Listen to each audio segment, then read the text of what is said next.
Hi, everybody, and happy Monday. Today is the first day that you are going through kind of that strange new schedule change where you're supposed to be logging in at 7:20 a.m.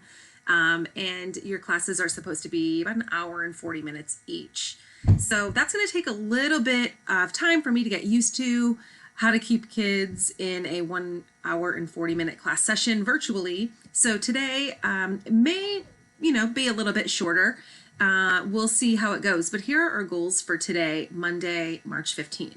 Your work all day is asynchronous. So first of all, hopefully by now you've read Alice Walker's Everyday Use. If you have not, then that is absolutely where you start. You will have a very tough time in English class this week if you have not read that short story. And then you're going to watch this video. We'll walk through a brief analysis of the short story, but there will be a quiz linked in Google Classroom for you to take just so I can make sure that you actually read the short story. It's about 5 pages. And then there's also an assignment called Everyday Use in Google Classroom, and you will complete a character chart that you find there. On Thursday, we will get into small groups and you'll share your answers to that everyday use assignment. So please make sure that you don't let your group down. It's really important that you actually complete that assignment. And it's due today because I want you to spend your class time doing it. So since you have an hour and 40 minutes today for English class, yay for us, you should be able to watch this video, make sure you read the story, and complete both the quiz and the assignment within a 1 hour and 40-minute time frame easily. So make sure that you use your class time wisely today.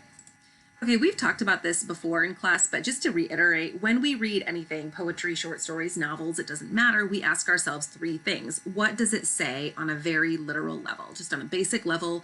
Which characters are here? Where is this taking place? And what can, bullet point the events that happen?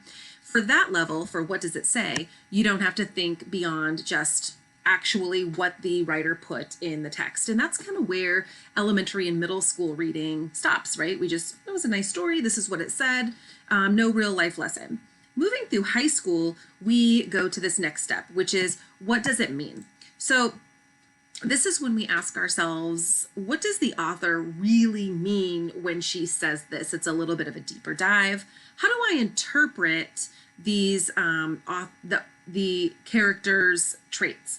How do I interpret what the author put here? Why do I think the author chose this event for this short story or for this novel? So we're going a little bit deeper there, and then we're reading between the lines. So instead of just that very surface level quick read through, now we have to kind of slow down, spend a little bit of time with it, and ask ourselves, what does this really mean?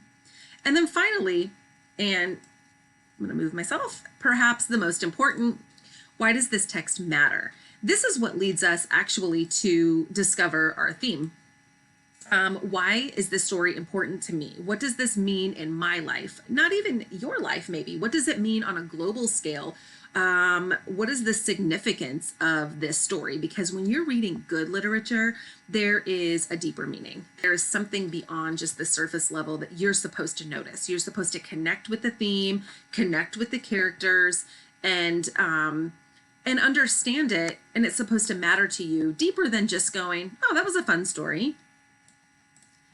And often when we can finally discover why the text matters, right? What does the work want us to know as human beings? Then that's where your theme is. So authors use a variety of tools to deliver a theme. And we've been talking a little bit about theme in class, but we certainly need to go a little bit beyond the tip of the iceberg. This is a picture of Alice Walker up here, just for anybody who's curious. She's written a lot of really great short fiction, novels, etc. So there is Alice Walker. So to fully understand a theme or why a text should matter, we have to first start by looking at the characters. So who is here? Who has that writer created and put in front of us? And in Everyday Use, we have 3 main characters. We have Mama, who's the narrator. She's the one telling the story and controlling, therefore, the narrative. We have Maggie, who is daughter number 1. And we have Dee, the other daughter, who has gone away to school and come back, and she's changed her name to Wangero. We also have a character who's not so central to the overall theme of the work, and his name is Hakima Barber, and we will talk a little bit about him later this week. But for now, I'm going to ask you to consider these three main characters, Mama, Maggie, and Dee. And you're going to do that in an assignment that's posted in Google Classroom called Everyday Use. So I'll show you at the end of this video exactly what I want that to look like.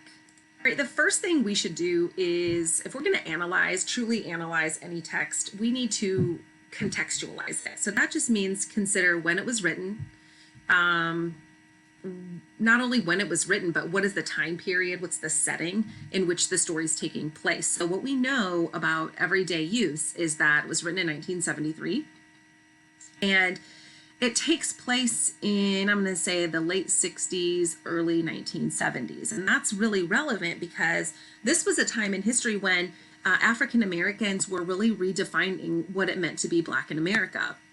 And there was a greater attempt, certainly, to recognize African American contributions in this country. And that population was really seizing control of the different social, cultural, and political identity. So certain groups were formed, and here we have some pictures of a couple of those groups, one being the Black Panther Party, and then one being the Black Muslims. It's right here, also known as the Nation of Islam. So that's still an active organization today. And these groups were created to resist a white-dominated society. So it was kind of like a taking back of power kind of time. And so that's really important and very relevant to the novel, especially when we consider the character of Dee. So again, when we're looking through our main characters, Mama is the narrator. She is a simple woman. She is kind of in survival mode as the mother of two girls. We have Maggie, who is one daughter. It doesn't say really in the text whether or not Maggie is older or younger, but she is very different from her sister Dee. Dee is the more educated sister. And they're just very different. And I'm going to have you break that down in that character chart today.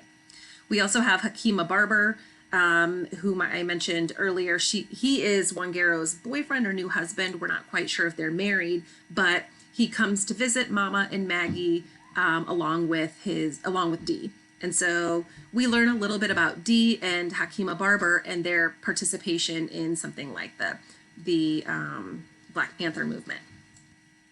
And I'm just going to walk you through this slide quickly. And again, when we are in person on Thursday, we will revisit this. But characterization, there are a lot of methods that authors use to deliver information about a character. First of all, there's direct characterization. This is very easy because this is when the author just tells us what the character is like.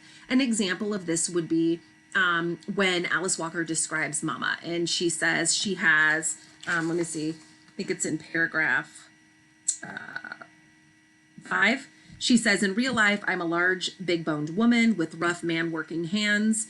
She goes on to describe how she can take down a farm animal and put its meat on the table that very evening. She's tough, she's solid. And so that's direct characterization because Alice Walker just gives us that information.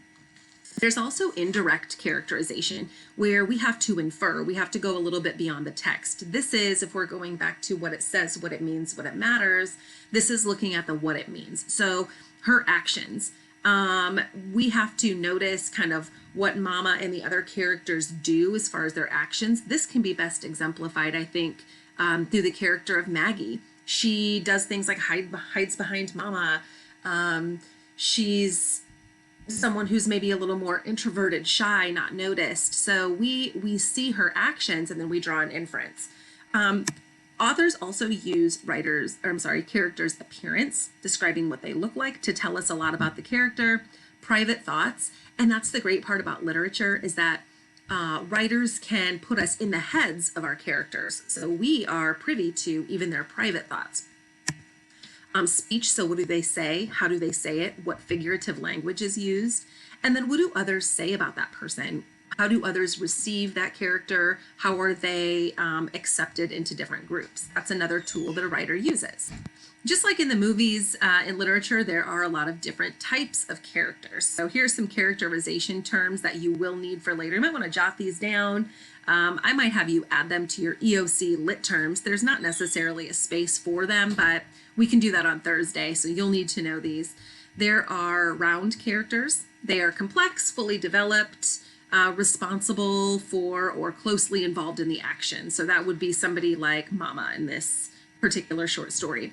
There's a flat character who is barely developed. They're just kind of a stereotypical person. I might use Hakima Barber as an example for that. There's a foil. This is a supporting character whose role it is to highlight a major character through contrast. And who do you think would be the foil in everyday use? I'm going to go with Maggie because she's there and she serves a purpose, or else she wouldn't be in the short story. But her purpose really is to show us and give us more information about V. There's a dynamic character. This is a person who grows and changes throughout the story. Certainly, I would say that's Mama.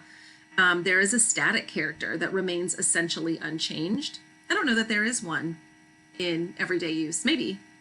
There's a protagonist, and that's the main character. And then there's the antagonist, and that is the person who opposes the protagonist. They often kind of go against them. Here, I would say that might be D.